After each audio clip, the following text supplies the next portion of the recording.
কোরআনের এই পাওয়ার আছে, ক্ষমতা আছে যে কোরআন মানুষকে হিদায়াতের রাস্তায়, সরল সঠিক রাস্তায় পরিচালিত করতে পারে। এমন একটি কিতাব শোনার জন্য আমরা এসেছি, ঠিক কিনা? আরো জোরে বলেন। সম্মানিত ভাইরা, শুধু এইটা নয়, এই কোরআন আমাদেরকে হিদায়াতের পথে পরিচালিত করেন। আল্লাহ রাব্বুল আলামিন বলেন, ওয়ায়ুবাশশিরুল মুমিনিনা আল্লাযীনা ইয়া'মালুনাস সালিহাত। এই কোরআন মুমিনদেরকে সুসংবাদ দেয় মহা পুরস্কারের, মহা সফলতার। মহা সফলতা, মহা পুরস্কার এই দুনিয়ায় না, একজন ইমানদার, একজন নেককার মানুষ মহা সফলতা পাবে, মহা পুরস্কার পাবে। ওই দিনটার নাম হচ্ছে আখিরাত। জোরে বলেন ঠিক কিনা? আরো জোরে বলেন। ওয়া আন্নাল্লাযীনা লা ইউমিনুনা বিল আখিরাতি ওয়া আ'তাদনা লাহুম আযাবান আলীমা। আর যারা এই কোরআন আখিরাতের প্রতি বিশ্বাস স্থাপন করে না, এই কোরআন এই সুসংবাদটাও দিয়েছে, তাদের জন্য মহা যন্ত্রণাদায়ক আযাবের ব্যবস্থা আল্লাহ করে রেখেছেন। জোরে বলেন ঠিক কিনা? সফলতার কথাও আছে কোরআনে, বিফলতার কথাও আছে, পুরস্কারের কথাও আছে, তিরস্কারের কথাও আছে। না নাই? আরো জোরে বলেন। সম্মানিত ভাইরা, এজন্যই কোরআন আবু বকর, হযরত ওমর, হযরত উসমান, হযরত আলী, সাহাবায়ে কিরাম আজমাইনদের সামনে তেলাওয়াত হয়েছে। যখন তাদের সামনে কোরআন তেলাওয়াত হয়েছে, তেলাওয়াত হওয়ার সাথে সাথে সাহাবীদের ঈমান এত বৃদ্ধি হয়েছে, এই বৃদ্ধি হওয়ার কারণে ফেরেশতারা পর্যন্ত জমিনে নেমে এসে সাহাবায়ে কিরামদেরকে ওয়েলকাম জানিয়েছেন। জোরে বলেন সুবহানাল্লাহ। সাহাবায়ে কিরাম সাহায্য করেছেন সাহাবায়ে কিরামদেরকে। আল্লাহ বলতেছেন, ইন্নাল্লাযীনা ক্বালু রাব্বুনাল্লাহু সুম্মাস্তাকামু তাতানাজ্জালু আলাইহিমুল মালাইকাতু আল্লা তাখাফু ওয়া লা তাহজানু ওয়া আবশিরু বিল জান্নাতিল্লাতী কুনতুম তুআদুন। জোরে বলেন আল্লাহু আকবার। কোরআনে মাজিদ সূরাতুল হামিম সাজদার 30 নম্বর আয়াতে কারিমা আল্লাহ রাব্বুল আলামিন বলেন, ইন্নাল্লাযীনা, নিশ্চয় যারা, ক্বালু রাব্বুনাল্লাহ, বলে আমাদের রব আল্লাহ, সুম্মাস্তাকামু, আর এর প্রতি অবিচল থাকে, ইস্তেকামাত থাকে। এই পৃথিবীতে নবীদের পরে সবচেয়ে ঈমানের উপরে, রবের দাবির উপরে ইস্তেকামাত ছিল, তারা হচ্ছে সাহাবায়ে কিরাম। জোরে বলেন ঠিক কিনা?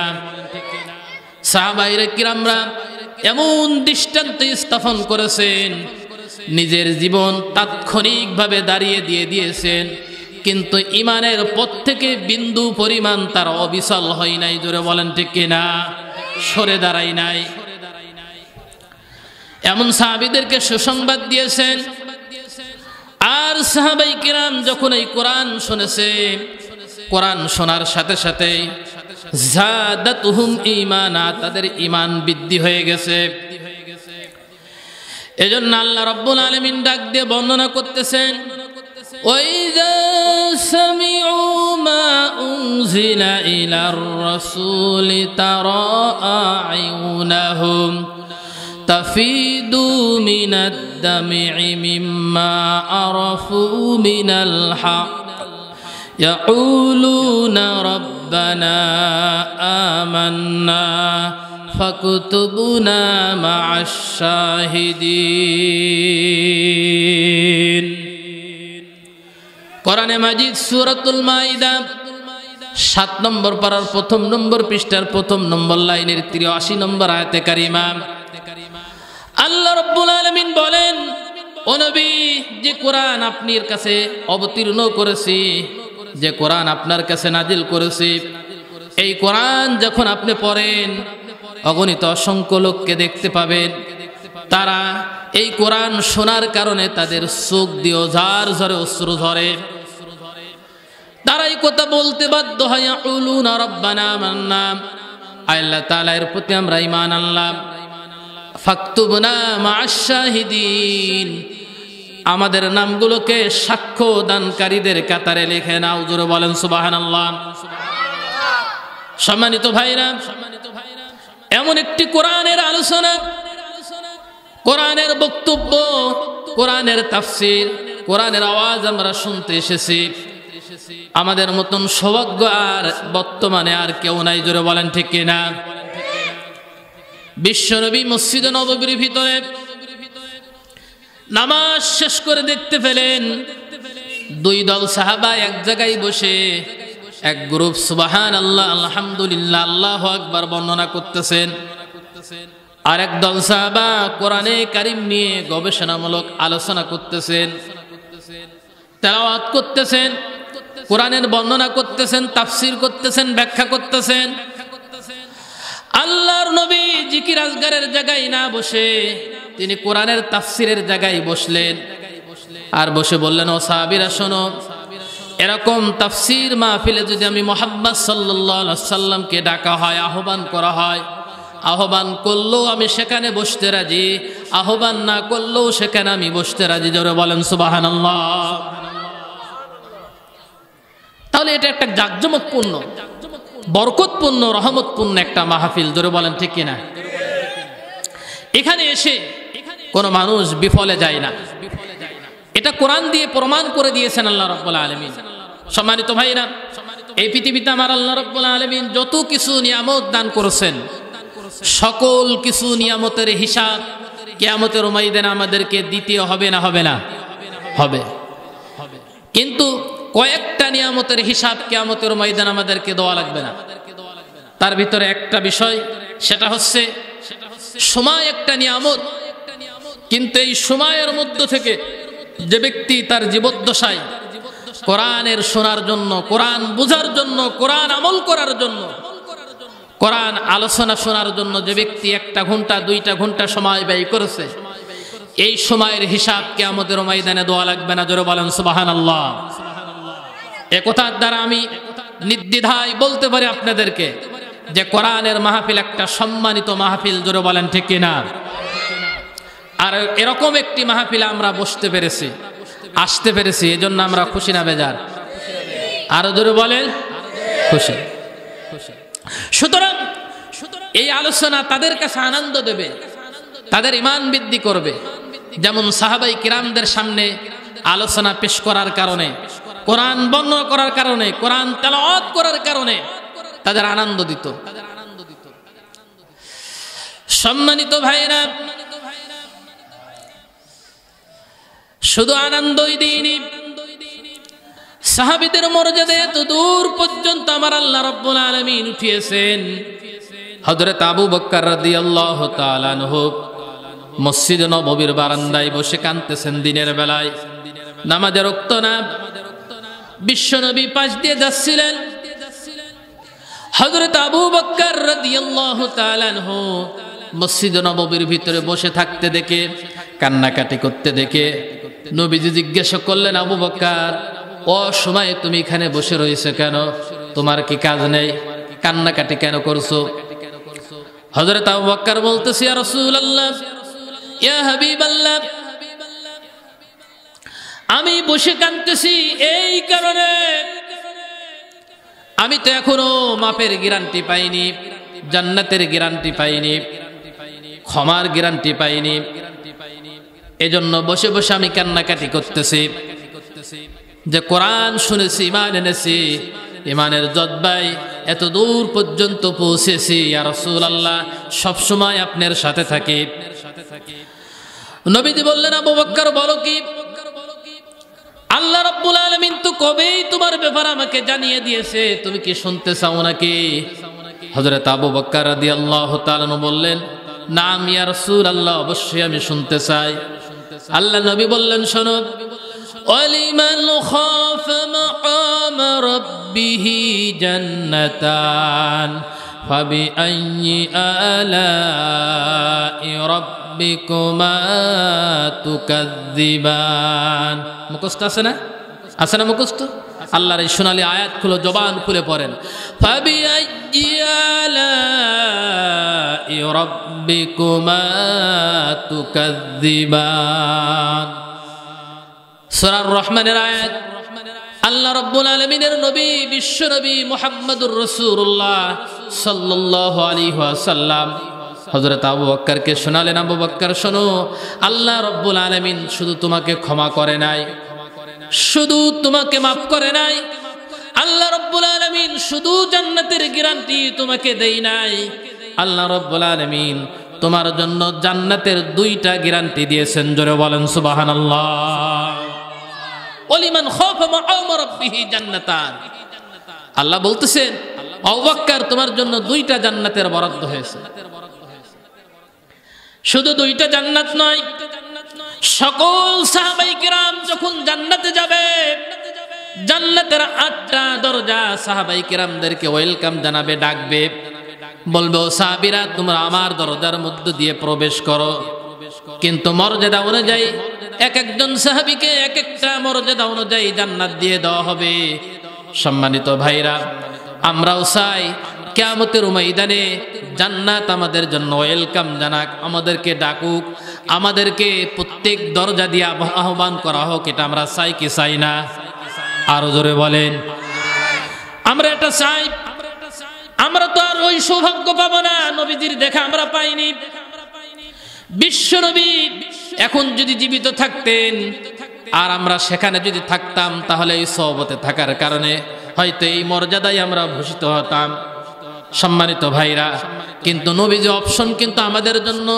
বন্ধ রাখেননি বিশ্ব নবী একটা আমলের কথা আমাদেরকে বলে দিয়েছেন তোমরা যদি সে আমলটা করো তাহলে জান্নাতের 8টা দরজা তোমাদেরকে ওয়েলকাম জানাবে তোমরা যে ইচ্ছা যেইটা দিয়ে ইচ্ছা সেইটা দিয়ে প্রবেশ করতে পারবে সেটা হচ্ছে নবীজি বলেছেন তোমরা যখন ওযু করবে ওযু করার পরে কালেমায়ে শাহাদাত আকাশের দিকে তাকিয়ে তোমরা শাহাদাত আঙ্গুল উঁচু করে পড়বে আশহাদু আল্লা ইলাহা ইল্লাল্লাহু ওয়াহদাহু লা শারীকা লাহু ওয়া আশহাদু আন্না মুহাম্মাদান আবদুহু ওয়া রাসূলুহু তোমরা যখন কালেমায়ে শাহাদাত সাক্ষ্য দেবে ওযু করার পর আকাশের দিকে তাকিয়ে শাহাদাত আঙ্গুল উঁচু করে আল্লাহর নবী বলেন এই আমলটা করলে আমার উম্মতরা জান্নাতে যাওয়ার জন্য জান্নাতের 8টা দরজা তাদের জন্য ওয়েলকাম জানাবে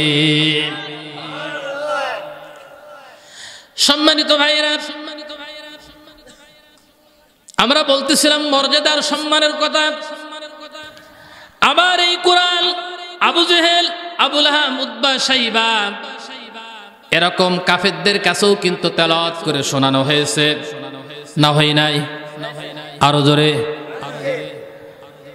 কাফেরদের কাছেও শোনানো হয়েছে মানে কারিমের ভিতরে বর্ণনা করে দিয়েছেন وَإِذَا تُتْلَى عَلَيْهِمْ آيَاتُنَا بَيِّنَاتٍ تَعْرِفُ فِي وُجُوهِ الَّذِينَ كَفَرُوا الْمُنكَرَ يَكَادُونَ يَسْطُونَ بِالَّذِينَ يَتْلُونَ عَلَيْهِمْ آيَاتِنَا إلى آخر آية কোরআনে কারীম সূরাতুল হজ 17 নম্বর পারার 19 নম্বর পৃষ্ঠার 12 নম্বর লাইন 72 নম্বর আয়াতে কারিমা প্রথম অংশে আছে আল্লাহ রাব্বুল আলামিন বর্ণনা করেন হে নবী আপনি যখন এই কোরআন মানুষের সামনে তেলাওয়াত করেন এরকম অসংখ্য মানুষ আছে কোরআন শোনার পর আপনার প্রতি রাগান্বিত হয় তারা ক্ষোভে জ্বলে কলিজা পুড়ে যায় অন্তর পুড়ে যায় যেন কি হয়ে গেল মুহাম্মদ এরকম তেলাওয়াত করে শুধু তাই নয় তেলাওয়াত যদি আপনি বন্ধ না করেন তার মানে হক কথাই কোরআন দিয়ে যদি আপনি বলা বন্ধ না করেন তারা আপনার প্রতি মায়ের মুখ হয়ে যায় জোরে বলেন ঠিক কিনা এখনো কিন্তু পৃথিবীর দৃষ্টান্ত এরকম আমি যদি এই জায়গায় দাঁড়িয়ে সুবহানাল্লাহ আলহামদুলিল্লাহ আল্লাহু আকবার কত ফজিলত আছে সব কথা যদি বলি তাহলে ওয়াজ শেষে অনেকেই বলবে বিশাল হুজুর আইছিল খালি এত সওয়াব আমাদের দিয়ে গেছে সওয়াব আমরা নিয়ে সমর পাচ্ছি না ঠিক কিনা কথা বলেন না কেন আছেন আপনারা কিন্তু এই কোরআন দিয়ে যদি বাস্তবতা তুলে ধরি, কোরআন দিয়ে সমাজের হালাহাকিকত তুলে ধরি, কোরআন দিয়ে যদি রাষ্ট্রের কথা তুলে ধরি, তাহলে অনেক মানুষ কিন্তু আমার প্রতি সন্তুষ্ট হবে না। জোরে বলেন ঠিক কিনা? এটাই বাস্তবতা। ১৫০০ বছর আগে আমার আল্লাহ কোরআনে কারীমের ভিতরে এই তথ্যগুলো দিয়ে দিয়েছেন।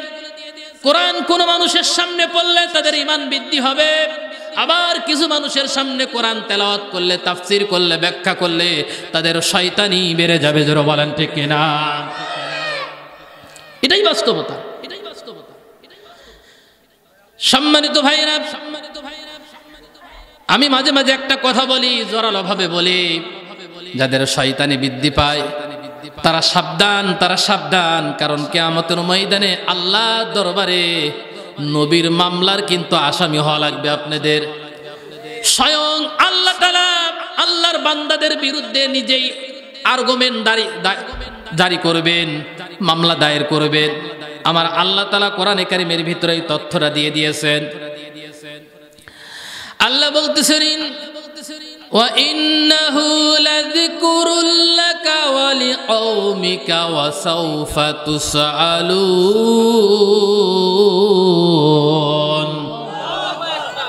সূরাতুজ যুখরুফের ৪৪ নম্বর আয়াতে কারিমা।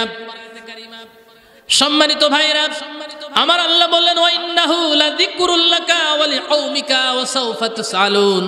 ও নবী, এই কোরআন সম্পর্কে কিয়ামতের ময়দানে আমি আল্লাহ জিজ্ঞাসা করব এবং আপনার উম্মতদেরকেও আমি জিজ্ঞাসা করব, কোরআন ৪টা মূলনীতির ভিত্তিতে মানা হয়েছিল কিনা, ৪টা মূলনীতির ভিত্তিতে কোরআন প্রতিষ্ঠিত হয়েছিল কিনা, ৪টা মূলনীতির ভিত্তিতে কোরআনে কারীম তেলাওয়াত হয়েছিল কিনা। কোরআন তো আল্লাহর কিতাব, একথা তো পৃথিবীর সবাই মানে। যারা বলেন ঠিক কিনা? ও তো শয়তান মানে কোরআন আল্লাহর, ঠিক কিনা? আমি আন্দাজে বলছি, শয়তান মানে না। এই কোরআনটা যে আল্লাহর, এটা শয়তানও বিশ্বাস করে। পৃথিবীর এমন কোন মানুষ নাই, এমন কোন কাফের নাই যেই কাফেরগুলো কোরআনের বিরুদ্ধে প্রচেষ্টা চালায়নি। কোরআন আল্লাহর বাণী না, এটা প্রমাণ করার জন্য চেষ্টা চালিয়েছিল। আমার আল্লাহ গোটা কোরআনে কারীমের মধ্যে একবার নয়, দুইবার নয়, ৭বার চ্যালেঞ্জ করেছেন, এই কোরআন আল্লাহর না। এটা যদি তোমরা প্রমাণ করতে পারো, তাহলে একটা কোরআন তোমরা বানিয়ে নিয়ে আসো, একটা আয়াত বানিয়ে নিয়ে আসো, একটা সূরা বানিয়ে নিয়ে আসো। পৃথিবীর কোনো মানুষের সম্ভব হয়নি। সকল কাফেররা এক বাক্যে বলেছে, হাদা লাইসা কালামুল বাশার। নির্ভেজাল ভাবে আমরা সাক্ষ্য দিচ্ছি, এই কিতাব হচ্ছে আল্লাহর। জোরে বলেন ঠিক কিনা? না অন্য কারোর? এই কিতাব আল্লাহর, এটা আল্লাহ দিয়েছেন, বিশ্বনবীর উপরে নাজিল করেছেন। ইন্না হাযাল কুরআন, ও নবী নিশ্চয় এই কোরআন আমি নাজিল করেছি, এটা একটা কিতাব, এটা আমার নাজিল করা। এই বিশ্বাসের কোনো আসে যায় না, এই স্বীকৃতির কোনো আসে যায় না। কিছুদিন আগে দেখলাম রাশিয়ার প্রধানমন্ত্রী তার টেবিলে একান্ত বসে বসে এই পবিত্র গ্রন্থ, মহাগ্রন্থ আল কোরআন তেলাওয়াত করতেছেন, পড়তেছেন তার ভাষায়। কয়েক বছর আগে দেখলাম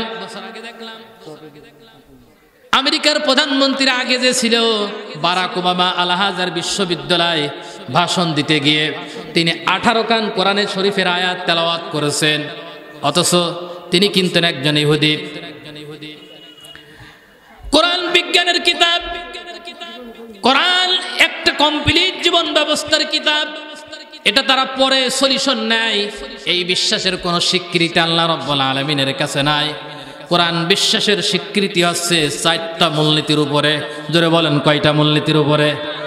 এখানে যত মানুষ আছে, এই গ্রামের সব মানুষ যদি এই জায়গায় উপস্থিত হয়, সবাইকে যদি আমি জিজ্ঞাসা করি, বলেন তো দেখি এই কোরআন কে পাঠিয়েছে, এই কোরআন কে নাজিল করেছে, সবাই বলবে কোরআন আল্লাহ নাজিল করেছে। জোরে বলেন ঠিক কিনা? এই কতটুক বলার জন্য আল্লাহর কোনো ক্ষতি নেই, কোনো লাভও নেই। যা ক্ষতি লাভ কিন্তু সব আমাদের। এই বিশ্বাসটুকু আল্লাহর কাছে কোনো মূল্য নেই। কোরআন শরীফ আল্লাহর কিতাব, এই বিশ্বাসটুকু আল্লাহর কাছে গ্রহণযোগ্যতা পেতে হলে 4টে মূলনীতির উপরে আপনাকে চলতে হবে। 1 নম্বর মূলনীতি, কোরআন আপনি পড়া লাগবে। 2 নম্বর মূলনীতি, কোরআন আপনার বোঝা লাগবে। 3 নম্বর মূলনীতি, কোরআন আপনার মানা লাগবে। 4 নম্বর মূলনীতি হচ্ছে কোরআন প্রতিষ্ঠিত করে দিতে হবে। এই 4টা মূলনীতি যদি আপনি অনুসরণ করেন তাহলে কোরআন আল্লাহর, এটা আপনি বিশ্বাস করেছেন, কিয়ামতের ময়দানে আল্লাহর দরবারে মামলার আসামি হওয়া লাগবে না। জোরে বলেন ঠিক কিনা? আমরা কি এই 4টা মূলনীতির উপরে বিশ্বাস করতে রাজি আছি? মনে করবেন খুব গুরুত্বপূর্ণ কথা। কোরআন সবাই বিশ্বাস করে আল্লাহর। একটা হিন্দুর কাছেও জিজ্ঞাসা করে এ কোরআন আল্লাহর, এটা আল্লাহ নাজিল করেছে, মুহাম্মদ সাল্লাল্লাহু আলাইহি সাল্লামের উপরে নাজিল করেছে। এতে কিয়ামতের ময়দানে সেই ইমানদার হিসাবে আল্লাহর দরবার উঠবে না। উঠবে? উঠবে না। আল্লাহ আছে এটা পৃথিবীর সব মানুষ বিশ্বাস করে। ঝড় যখন জোরে শুরু হয় তখন ভগবানে কাজ করে না, ডাকে কার? আল্লাহর ডাকে, ঠিক কিনা? এরকম জ্বলন্ত প্রমাণ 2-1টা আমি নিজে সচক্ষে কয়েকটা দেখেছি। ঝড় যখন জোরে আসে তখন আর ভগবানে কাজ করে না, তখন বলে সব তো এখন আল্লাহরে ডাকাডাকি করে, ঠিক কিনা? আবার কিয়ামতের ময়দানে বিশ্বনবীর আসামি হতে হবে, বিশ্বনবীর মামলার আসামি হতে হবে আমাদেরকে। ওই কথার আমার আল্লাহ রাব্বুল আলামিন সূরাতুল ফুরকানের 30 নম্বর আয়াতে বর্ণনা করেছেন। আমার আল্লাহ বলতেছেন, ওয়ালার রাসূলু ইয়া রাব্বি ইন্না কওমি ইত্তাখাযু হাযাল কুরআনা মাহজুরা।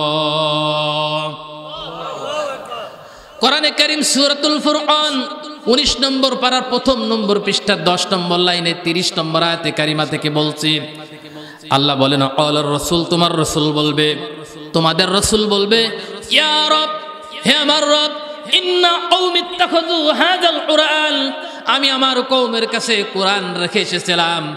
আমার নবী মদিনা মুনাওয়ারায় শুয়ে আছেন, কোরআনকে আমাদের কাছ থেকে নিয়ে গেছেন না আমাদের কাছে দিয়ে গেছেন? রেখে গেছেন। 1500 বছর হলো কোরআন শরীফ যেভাবে নাজিল হয়েছে, যেইভাবে নাজিল হয়েছে ঠিক সেইভাবেই কিন্তু এখন আমাদের কাছে আছে না নাই? আছে। একটা অক্ষর পরিবর্তন হয়নি, একটা আয়াত পরিবর্তন হয়নি, একটা সূরা পরিবর্তন হয় নাই, একটা নুক্তা তাসদীদ জের জবর পর্যন্ত পরিবর্তন হয় নাই। এরকম কমপ্লিট কিন্তু আমাদের কাছে আছে। সম্মানিত ভাইরা, নবী আল্লাহর দরবারে দাঁড়িয়ে বলতেছে, ইয়া রব, ইন্না কওমি ইত্তাখাযু হাযাল কুরআন, আমি আমার কওমের কাছে কোরআন রেখে এসেছিলাম, কানা মাহজুরা, কিন্তু এই কোরআনকে তারা পিছনে ফেলে রেখেছিল। এখন কি কোরআন সামনে আছে না পিছনে আছে? আরো জোরে মাথা বোঝেন আপনি? বোঝেননি আপনি? কোরআন পিছনে আছে?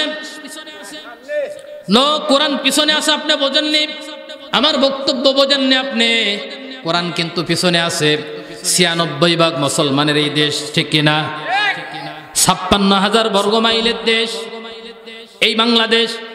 এখানে 96 ভাগ মুসলমান। 50 বছর চলে গেল, কিন্তু এই কোরআন আমাদের জন্য সংবিধান হতে পারেনি। ধরে বলেন ঠিক কিনা? যদি সংবিধান হতো তাহলে কোরআন সামনে থাকতো, যেহেতু কোরআন সংবিধান না, এখন কোরআন পিছনে। জোরে বলেন ঠিক কিনা? এই মাহজুরা শব্দের বাংলা প্রতিশব্দ আছে পিছনে ফেলে রাখা।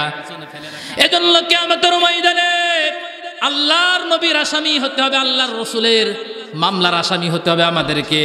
প্রিয় ভাইরা, এজন্য কোরআনকে সম্মান দেওয়া শেখেন, কোরআনের মানুষদেরকে সম্মান দেওয়া শেখেন, কোরআনকে মর্যাদা দেওয়া শেখেন। 4টা মূলনীতির উপরে আমি আল্লাহর কসম করে এখানে বলতে পারি, এই 4টা মূলনীতির উপরে যদি কোরআনকে মর্যাদা দেন, কোরআনকে সম্মান দেন, কোরআনকে ইজ্জত দেন, কিয়ামতের ময়দানে আল্লাহর নবীর সঙ্গে আপনি জান্নাতে যাবেন। এই গ্যারান্টি আমি দিতে পারি। জোরে বলেন ঠিক কিনা? প্রিয় ভাইরা আমার, আমরা জান্নাতে যেতে চাই না? চাই না? আরো জোরে দেখে হাত তুলে বলুন তো দেখি, লিল্লাহে তাকবীর, নারায়ে তাকবীর, আল্লাহু আকবার। আল কোরআনের আলো, আল হাদিসের আলো, নারায়ে তাকবীর। সম্মানিত ভাইরা, খারাপ লাগছে?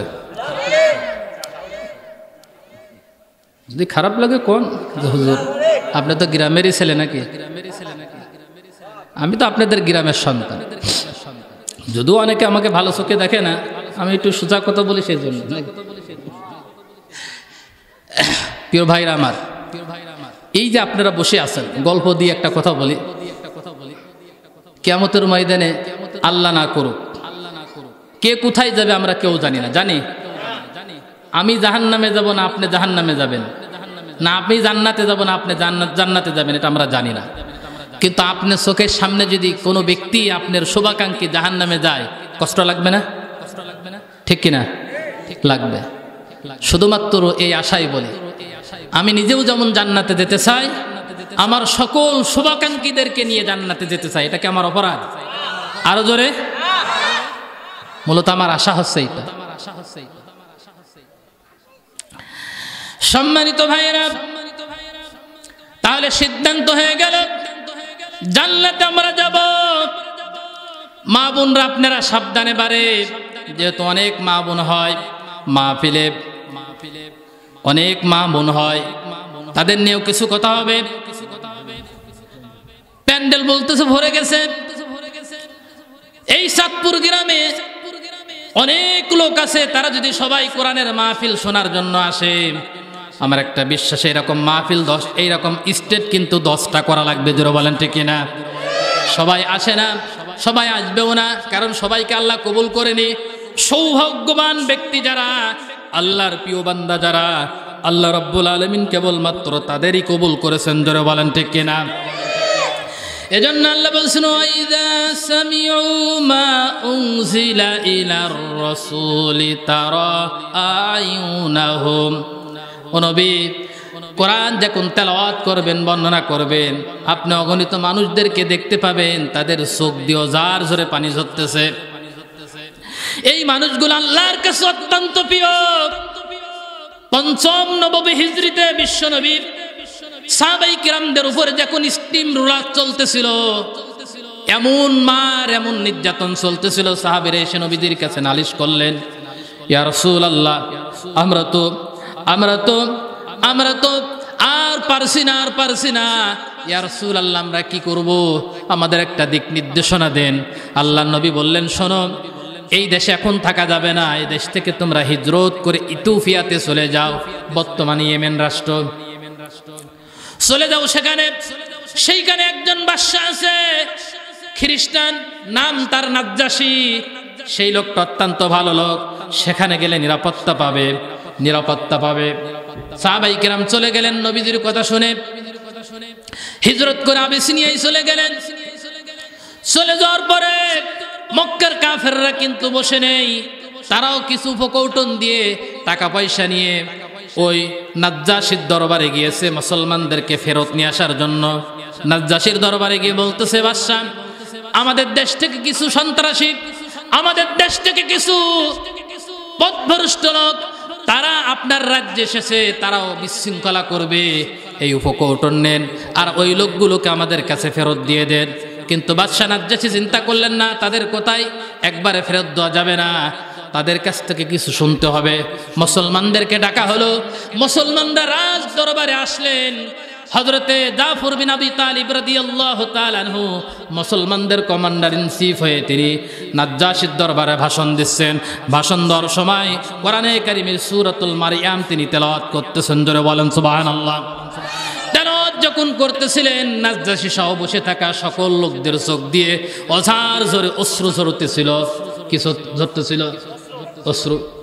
কোরআন এমন একটা বাণী, প্রকৃতিক জ্ঞান যার ভিতরে আছে, যার হৃদয় অন্তরটা সবসময় বিগলিত হয়, সবসময় আল্লাহমুখী হওয়ার জন্য উত পেতে থাকে, তাদের সামনে কোরআনে কারীম তেলাওয়াত করলে তাদের ঈমান বৃদ্ধি হয়। জোরে বলেন ঠিক কিনা? হাজার দৃষ্টান্ত আছে এরকম। প্রিয় ভাইরা আমার সময়ের দিকে লক্ষ্য করতেছি, বেশি সময় নেই, অল্প সময় কথা বলতে হবে আমাদেরকে। যাই হোক, আমার মূল আলোচনার সাবজেক্ট কিন্তু এটা নয়। আমি যেটা তেলাওয়াত করেছি যে সূরার আয়াত, সেখান থেকে এখনো ঢুকিনি, প্রবেশ করিনি।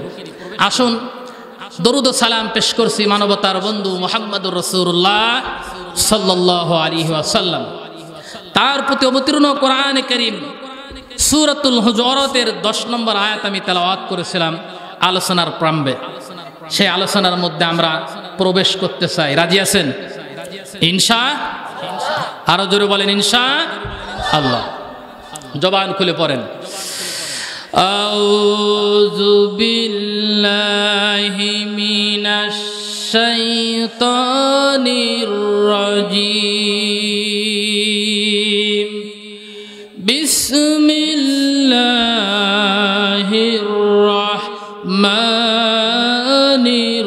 রাহিম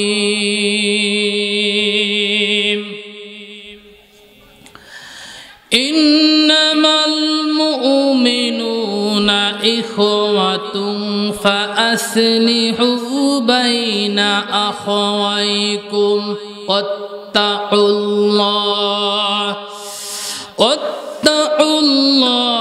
লাআল্লাকুম তুরহামুন।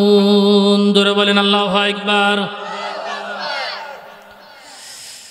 প্রিয় ভাইরা আমার, কোরআনে কারীম সূরাতুল হুজুরাত 26 নম্বর পারা 15 নম্বর পৃষ্ঠা সূরাতুল হুজুরাতের 10 নম্বর আয়াতে কারিমা দিয়ে আলোচনা শুরু করেছিলাম।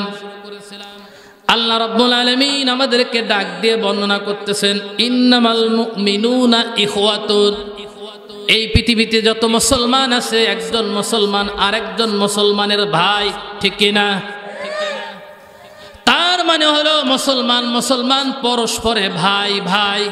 কি তাম পৃথিবীতে যত মানুষ আছে এই মানুষের মধ্য থেকে যত মুসলমান আছে সকল মুসলমান একজন আরেকজনের ভাই, ঠিক কিনা? আর জোরে বলেন। আপন ভাই আছে, চাচাতো ভাই আছে, ফুফাতো ভাই আছে, পাড়া প্রতিবেশী ভাই আছে, সমাজের ভাই আছে, রাজনৈতিক ভাই আছে, রাষ্ট্রের ভাই আছে। কিন্তু এ ভাই সে ভাইয়ের কথা বলতেছে না। এই পৃথিবীতে যত মুসলমান আছে সকল মুসলমান একজন আরেকজনের ভাই। জোরে বলেন ঠিক কিনা? যেহেতু নবীজি ভাই বলেছেন, আল্লাহ রাব্বুল আলামিন আয়াত নাজিল করে নবীজিকে জানিয়েছেন, সেহেতু বলতেছে যেহেতু একজন একজনের ভাই, ভাই হলে আর একজন ভাইয়ের হক আছে না নাই? আর জোরে বলেন।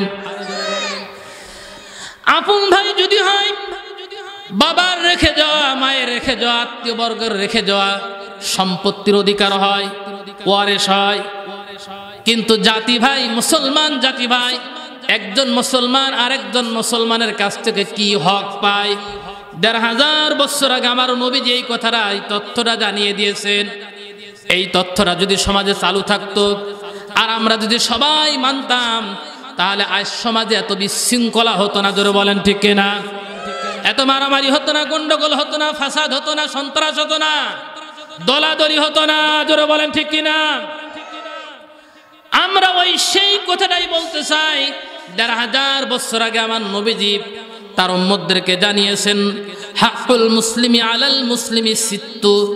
নবীজি বলেছেন একজন মুসলমান আরেকজন মুসলমানের প্রতি ৬টা হক আছে। জোরে বলেন কয়টা? ৬টা। ৬টা দাবি আছে।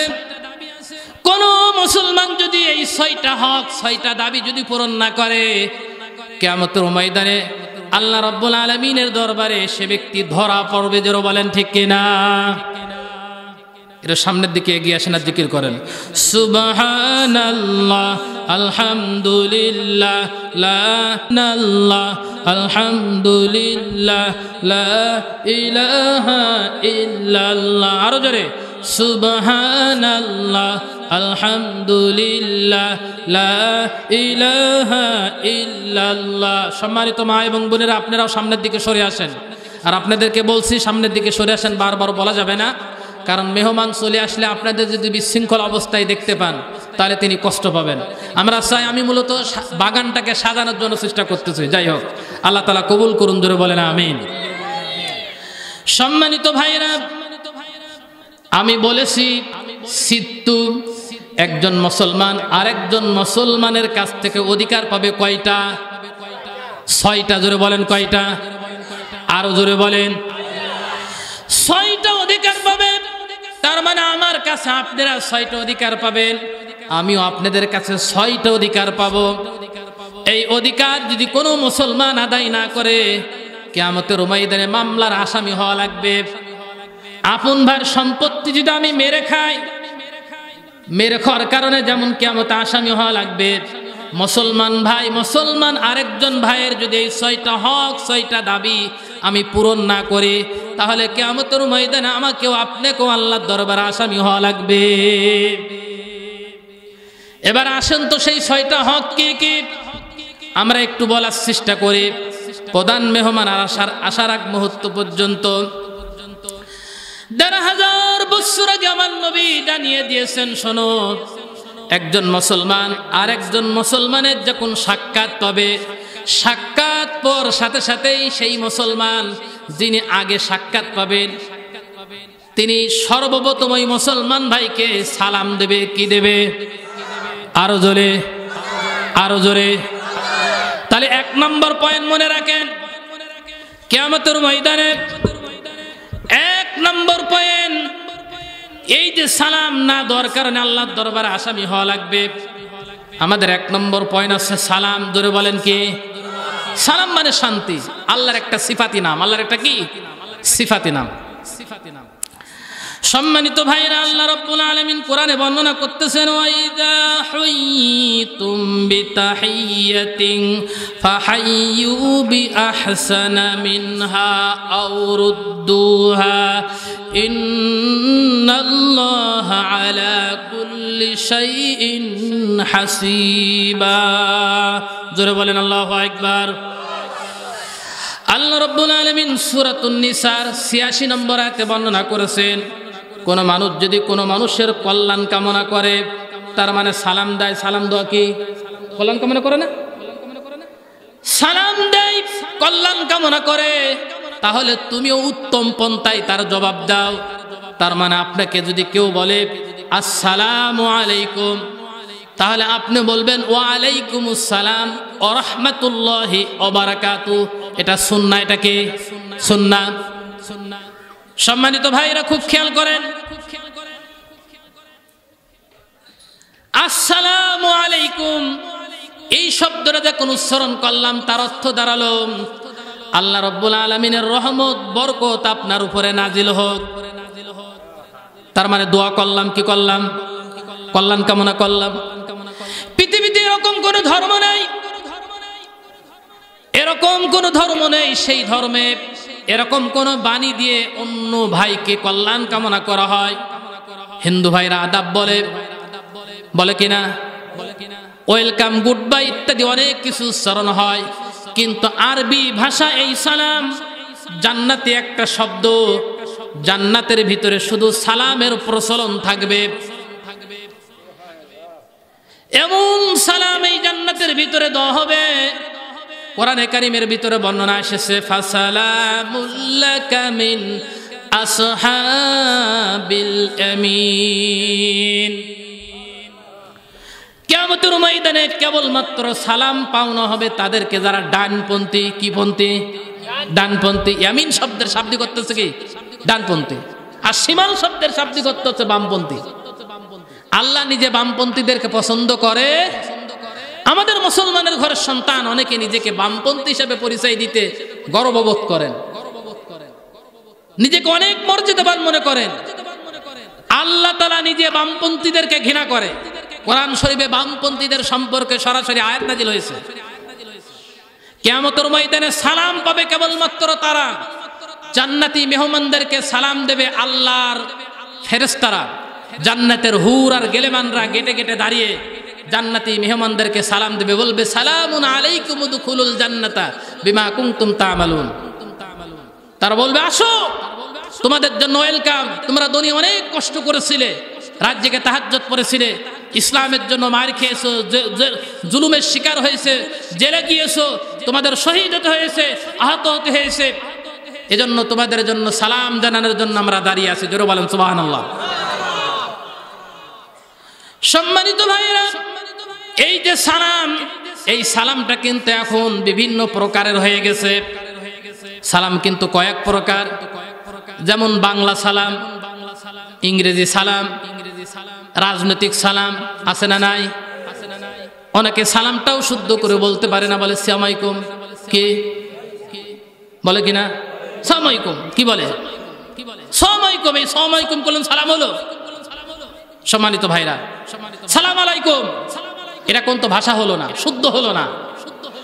সালামালাইকুম যে শব্দের শাব্দিক অর্থ হচ্ছে তোমার মৃত্যু হোক, কি হোক, মৃত্যু হোক। তাহলে একজন মুসলমানের কল্যাণ কামনা করার কথা ছিল সালামের বিনিময়ের মাধ্যমে, কিন্তু সালামটাও শুদ্ধ করে না দেওয়ার কারণে তার উপরে গজব নাজিল হচ্ছে, আযাব নাজিল হচ্ছে। এটা মুসলমান আজ বুঝতে পারে না, যারা বলেন ঠিক না। সালামটা শুদ্ধ করে দিতে হবে, আসসালামু আলাইকুম। বুঝাতে পারছি? খুব সুন্দরভাবে খেয়াল করবেন। সম্মানিত ভাইরা, বিভিন্ন ধরনের সালাম আছে, সালামগুলোকে শুদ্ধ করে দিতে হবে। সালামের পদ্ধতির ব্যাপারে নবীজি বলেছেন, শোনো, বড়রা ছোটদেরকে সালাম দেবে। বড়রা কাদেরকে সালাম দেবে? ছোটদেরকে সালাম দেবে। তাহলে দেখবে ছোটরা একদিন বড়দের সালাম দেবে। স্বামী স্ত্রীকে সালাম দেবে, তাহলে স্ত্রী কিন্তু দেখবেন একদিন স্বামীকে সালাম দেওয়া শুরু করবে। জোরে বলেন ঠিক কিনা? পিতা সন্তানকে সালাম দেবে, দেখবেন সন্তান পিতাকে সালাম দিতে শুরু করবে। সালামের পদ্ধতি হচ্ছে এইটা। একজন যদি মোটর সাইকেলে যায় তাহলে সাইকেল আলাকে সালাম দেবে। একজন গাড়িতে যাচ্ছে, একজন হেঁটে যাচ্ছে, গাড়িওয়ালা সালাম, যে ব্যক্তি হেঁটে যাচ্ছে তাকে সালাম দেবে। সালাম এমন একটি জিনিস, সালাম বিনিময়ের কারণে সমাজে ভ্রাতৃত্ব প্রতিষ্ঠিত হয়, হিংসা, রাগ, ক্ষোভ অন্তর থেকে মানুষের দূর হয়ে যায়। জোরে বলেন ঠিক কিনা? আমি নিজে পরীক্ষিত, অনেক দূরে মাহফিল করতে যেতে হয়, রাত যত গভীর হয় বাড়ি চলে আসতে হয়, যেহেতু দায়িত্বশীল।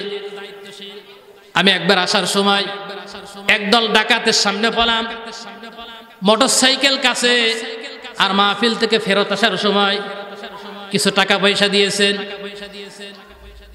আর নিজের কাছে কিছু মোবাইল আছে, অন্যান্য কাপড় চোপড় আছে। ডাকাত সর্দারের সামনে লোকজন আমাকে ঘেরাও করে ফেললো। আমি বড় করে তাকে আগে সালাম দিয়ে দিলাম, আসসালামু আলাইকুম ওয়া রাহমাতুল্লাহ। সালাম দেওয়ার সাথে সাথেই লোকটা জবাব দিয়ে দিয়েছে, ওয়া আলাইকুম আসসালাম ওয়া রাহমাতুল্লাহ। বলল, হুজুর কোথা থেকে আসছেন? বললাম, অমুক জায়গায় মাহফিল ছিল। ও আচ্ছা, ঠিক আছে। আমি লক্ষ্য করে তাকিয়ে দেখলাম পিছনে মেলা কিছু ঝুলানো আছে। ঠিক বসেছেন তো? ও কোন হুজুর? কিন্তু আমি বুঝতে পেরেছি সালামের ভিতরে বরকত আছে, রহমত আছে।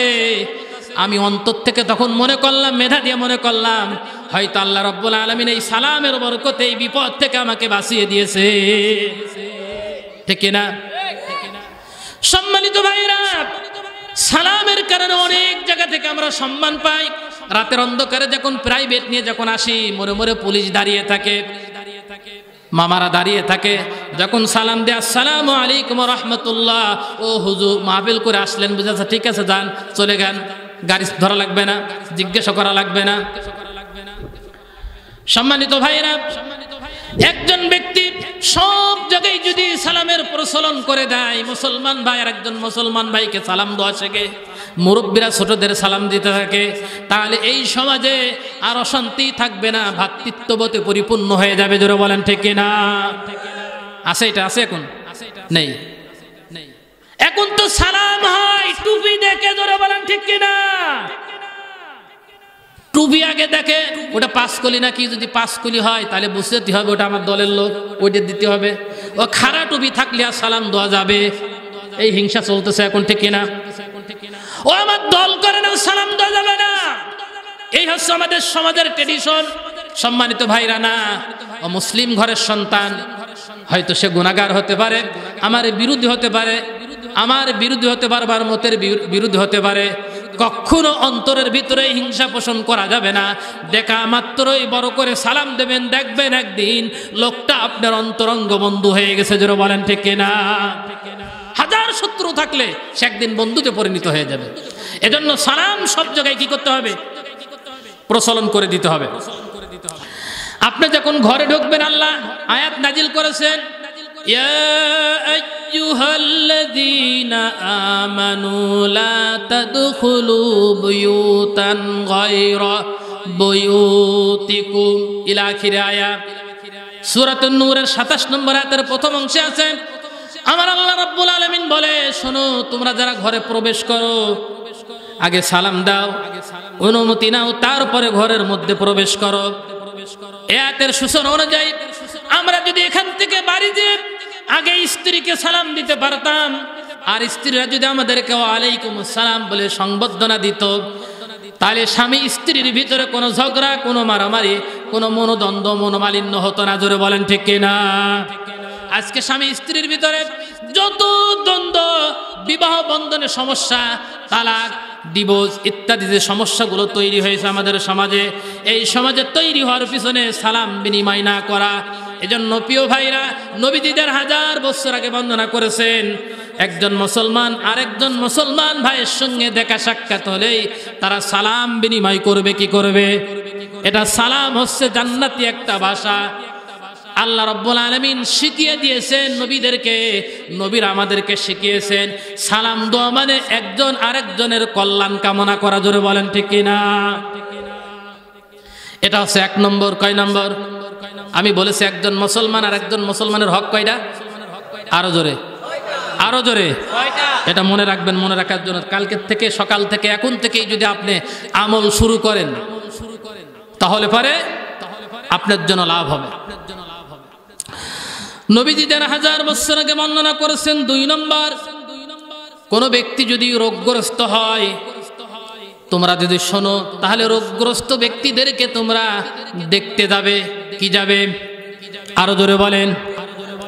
কোন ব্যক্তি যদি রোগ আক্রান্ত হন, রোগী হয়ে যান, নবীজি প্রতিদিন ফজরের নামাজের পরে, আসরের নামাজের পরে প্রায় তিনি কোন সাহাবা কয়েকদিন ধরে অনুপস্থিত থাকলে মসজিদে জিজ্ঞাসা করতেন, ও সাহাবীরা, অমুক সাহাবাকে মসজিদে দেখি না কয়েকদিন, তার কি হয়েছে খোঁজ নাও। সাহাবীরা তদন্ত করে সে খোঁজ জানাতেন, ইয়া রাসূলুল্লাহ, অমুকের অসুস্থ বলে মসজিদে আসে না। আল্লাহর নবী সাহাবায়ে কিরামদের সাথে নিয়ে তার বাড়িতে যেতেন, রোগগ্রস্ত ব্যক্তির বাড়িতে বসে, শিওরে বসে, মাথার কাছে বসে সান্ত্বনা দিতেন।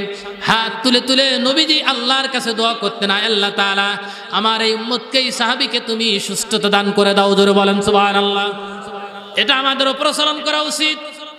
একটা লোকের সাথে হাজারো দ্বন্দ্ব, মারামারি, গন্ডগোল, এরপরে আপনি যদি তাকে দেখতে যান, অসুস্থ ব্যক্তি, যদি কল্যাণ কামনা করেন দূরের থেকে কাছের থেকে, তাহলে কি হবে আপনার জন্য? শোনেন, আমি এবার একটা কথা বলি, সম্মানিত ভাইরা, কোন ব্যক্তি যদি রোগগ্রস্ত ব্যক্তিকে দেখতে যায়, কল্যাণ কামনা করে, সে দূর থেকে হোক আর কাছ থেকে হোক, আল্লাহর নবী বলেছেন তার জন্য জান্নাতের ভিতরে একটা ঘর আল্লাহ তাআলা বরাদ্দ করে দেবেন। জোরে বলেন সুবহানাল্লাহ।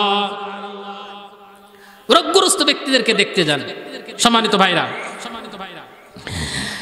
হযরত আবু মুসা আশআরী রাদিয়াল্লাহু তাআলা থেকে বর্ণিত, নবী করিম সাল্লাল্লাহু আলাইহি সাল্লাম বলেন, ক্ষুধার্ত ব্যক্তিকে খাবার দাও, রোগীর পরিচর্যা করো, আর কোন ব্যক্তি অন্যায়ভাবে যদি গ্রেফতার হয় তাকে মুক্তির ব্যবস্থা করো। তোমরা এই কাজটা যদি করতে পারো তাহলে আল্লাহ রাব্বুল আলামিন জান্নাতের মধ্যে তোমাদের জন্য একটা ঘর নির্মাণ করে দেবেন। হযরত আবু হুরায়রা রাদিয়াল্লাহু তাআলা থেকে বর্ণিত আরেকটা হাদিসের ভিতরে বর্ণনা করা হয়েছে, নবী করিম সাল্লাল্লাহু আলাইহি সাল্লাম বলেন, কোন এক ব্যক্তিকে কিয়ামতের ময়দানে আল্লাহ ডাক দিয়ে বলবেন, ও বান্দা, আমি অসুস্থ ছিলাম, তুমি কেন আমারে দেখতে যাওনি? ও বান্দা, আমি ক্ষুধার্ত ছিলাম, তুমি কেন আমারে খাবার দাওনি? ও বান্দা, আমি বস্ত্রহীন ছিলাম, তুমি কেন আমাদের বস্ত্র দাওনি? আল্লাহর বান্দা আল্লাহ রাব্বুল আলামিনকে জিজ্ঞাসা করবেন, আল্লাহ তুমি হচ্ছে রব্বুল আলামিন, তুমি আবার কিভাবে অসুস্থ হও, ক্ষুধাগ্রস্ত হও? আল্লাহ রাব্বুল আলামিন ওই বান্দাকে বলবেন, বান্দারে, তোমার বাড়ির পাশে অমুক ব্যক্তি ক্ষুধার্ত ছিল, অনেক ব্যক্তি রোগী ছিল, অনেক ব্যক্তি অসহায় ছিল, বস্ত্রহীন ছিল, তুমি যদি তাদেরকে দিতে, তাদের পরিচর্যা করতে, তাদের খাওয়াতে, তাদের পোশাক দিতে, তাহলে আমাকেই দোয়া হতো। জোরে বলেন সুবহানাল্লাহ। এজন্য রোগগ্রস্ত ব্যক্তিকে দেখতে যান। নবীজি যে রাস্তা দিয়ে হেঁটে যেতেন, ওই রাস্তায় বুড়িমা প্রতিদিন কাটা দিত। এই ঘটনা পড়া আছে না নাই? আগে ক্লাসের বইতে ছিল। এক বুড়িমা রাস্তায় কাটা দিত। বিশ্বনবী কয়েকদিন রাস্তায় গেলেন, কিন্তু কাটা পেলেন না। বিশ্বনবী চিন্তায় পড়ে গেলেন, নিশ্চয় হয়তো ওই বুড়িটার কোনো কিছু হয়েছে। এজন্য নবীজি ওই বুড়িটার সংবাদ নেওয়ার জন্য বাড়িতে গেলেন। লক্ষ্য করে তাকিয়ে দেখলেন, বাড়িতে গিয়ে বুড়িটা খুবই অসুস্থ, অজ্ঞান হয়ে পড়ে রয়েছে বিছানায়। নবীজি কিছু ফলমূল নিয়ে গিয়ে বুড়ির শিয়রের পাশে দিয়ে দিলেন। আর কি করলেন, নবীজি ঘর সমস্ত কিছু ঝাড়ু দিয়ে কমপ্লিট করে দিয়ে নবীজি চলে আসতেন। বুড়িটা যখন হুশপিত ঘরের ভিতরে এই জিনিসগুলো দেখতো আর ঘরগুলো পরিপাটি দেখতো, চিন্তা করতে এটা কে করে। তিনি খোঁজ নিতে নিতে নিতে নিতে দেখতে পারলেন এটা আর কেউ না, বিশ্ব নবী মুহাম্মদুর রাসূলুল্লাহ সাল্লাল্লাহু আলাইহি ওয়াসাল্লাম করে। এই কথা জানার পরে বিশ্ব নবীর সামনে গিয়ে ওই বুড়িমা কালেমা পড়ে মুসলমান হয়ে গিয়েছে। জোরে বলেন সুবহানাল্লাহ, নারে তাকবীর। সম্মানিত ভাইরা, আমাদের সম্মানিত চেয়ারম্যান সাহেবের আগমন। আসসালামু আলাইকুম। কেমন আছেন?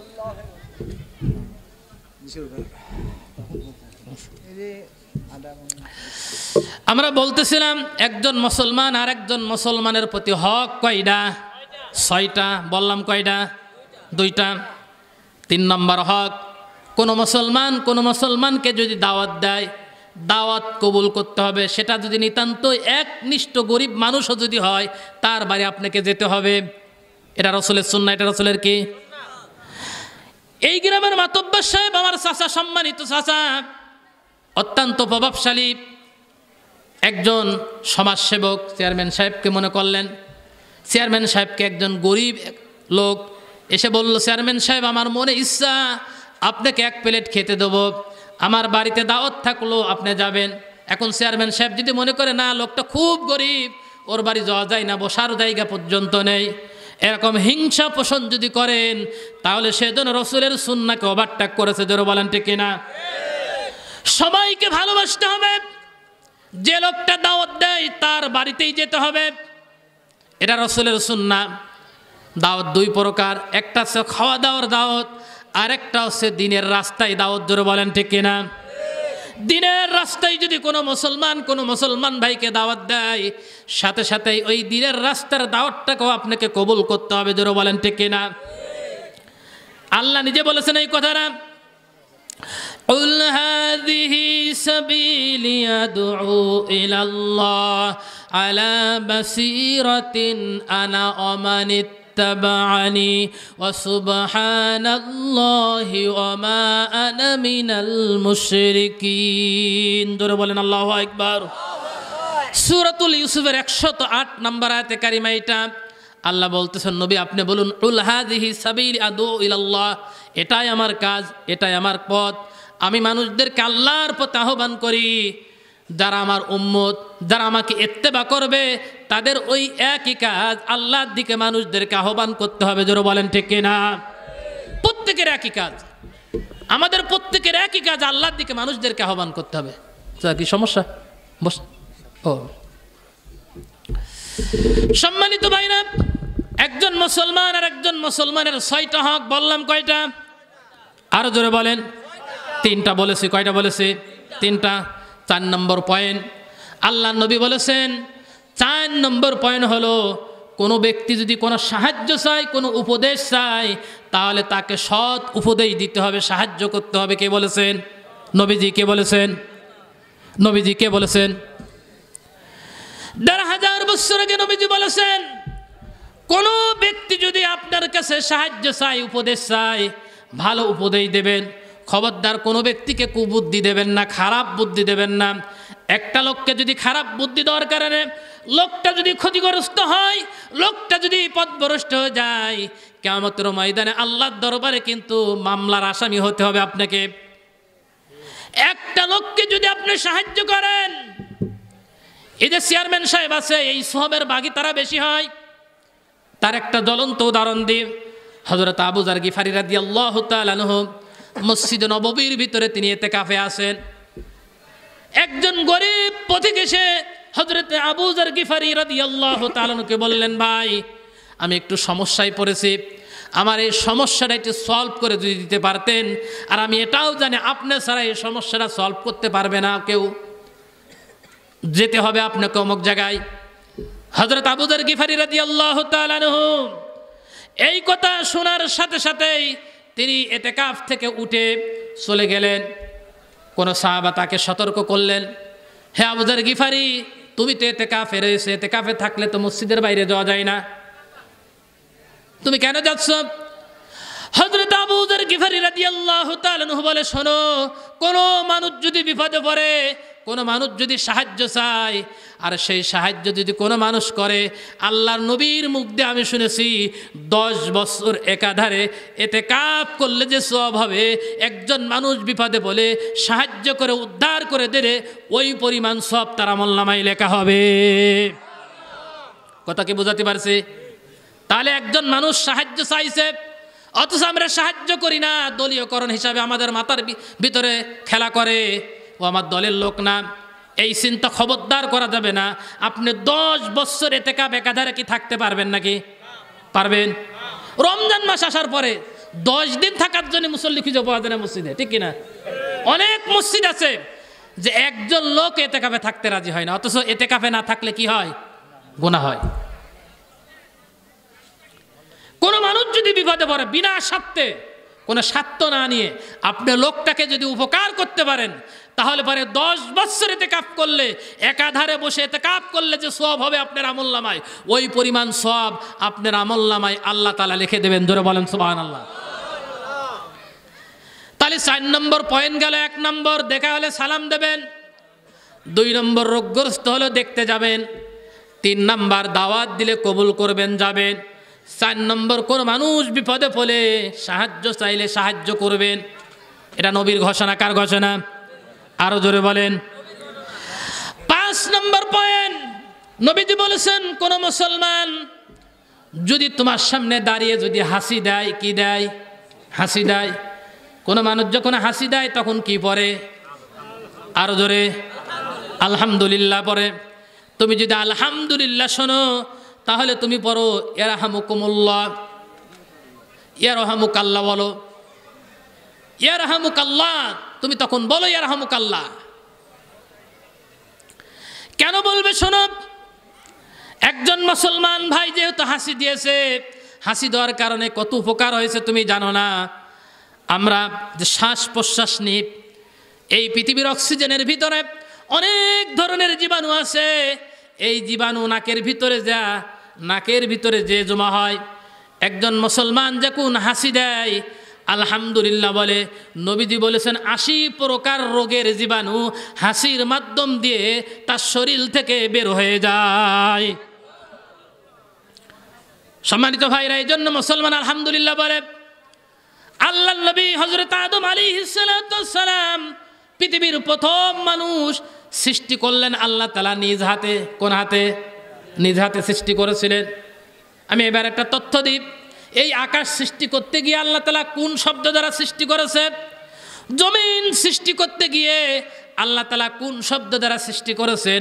ফেরেশতা সৃষ্টি করতে গিয়ে আল্লাহ তাআলা কোন শব্দ দ্বারা সৃষ্টি করেছেন?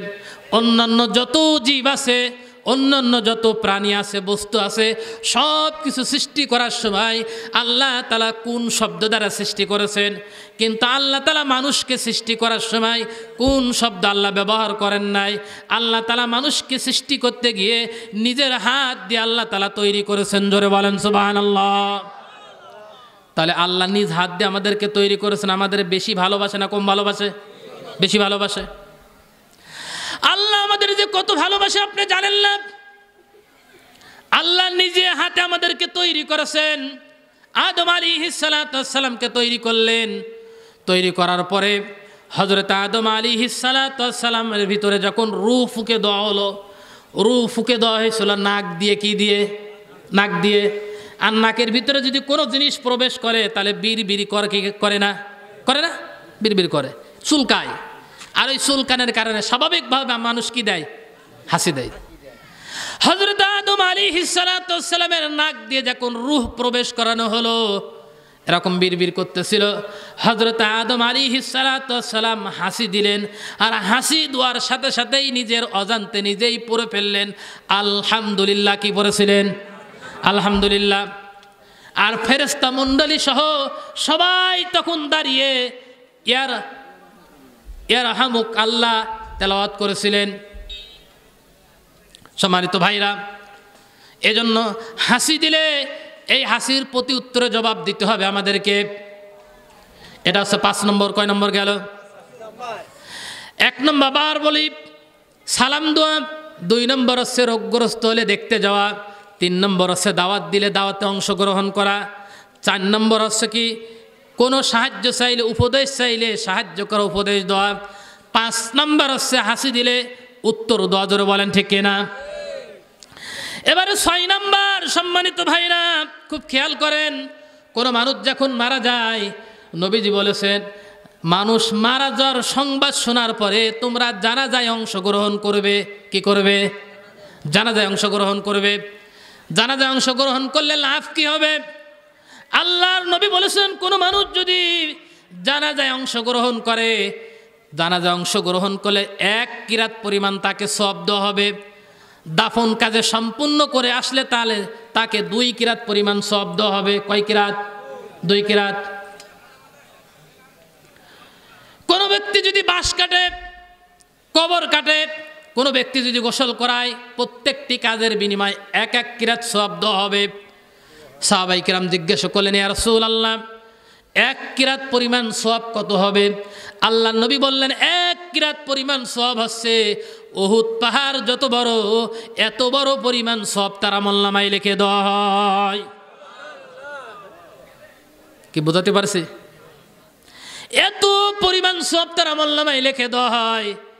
কিন্তু আমাদের দেশের মানুষ কবর কাটে আর চিন্তা করে যে মোল্লা খাওয়াবেন কবে। ঠিক না? তাই চিন্তা করে না?